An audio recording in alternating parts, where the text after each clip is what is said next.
All right, well, it's week 3 for the Giants, and honestly, it might as well be week 17 at this point because they're in a situation, at least I think so, that if they don't win, pack up and go home. It's all over at 0-3. Yeah, I mean, pretty much. They've lost 2 games. It seems to get uglier somehow, some way. The first loss, a blowout. The last one, I mean, they basically shot themselves in the foot, and they've just found new ways to lose games since last year. Go back. It's the same thing over and over. Exactly, and obviously if they do go 0-3, if they lose to the Houston Texans this weekend, there's still plenty of time. We saw last year they were at 0-6. They managed to get to the fringe of the playoff race, but it's important to know that they never really were in it.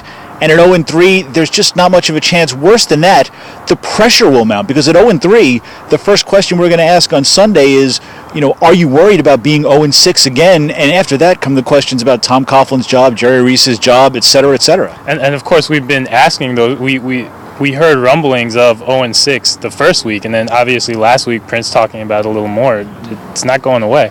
All right, so let's take a look at this Houston Texans team in this game.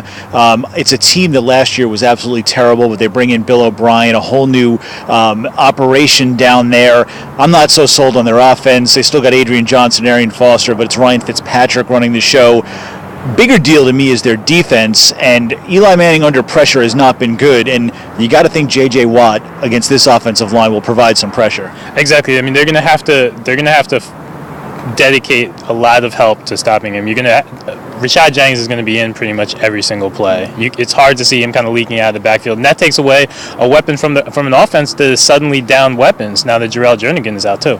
Right, that's the other thing. They're going to have to use 2 tight ends a lot more as blockers, and as you said, they are really short on weapons with Beckham out, with Jernigan out. It's really 2 receivers you can count on, Cruz and Randall, and they've been a little shaky as it is. All right, before I let you go, Eb, prediction, do you think this is the bounce-back week for the Giants? It's kind of hard to see it. I'm going to give them another loss. I mean, the Texans basically do everything that the Giants don't do. They take care of the ball. The Giants don't take care of the ball. I'm going to pick him to win because it's Ryan Fitzpatrick at quarterback. Then again, it was Drew Stanton last week, so I don't know that if you can count on that. Whatever they do, you can read all about it here on Sunday afternoon at nydailynews.com.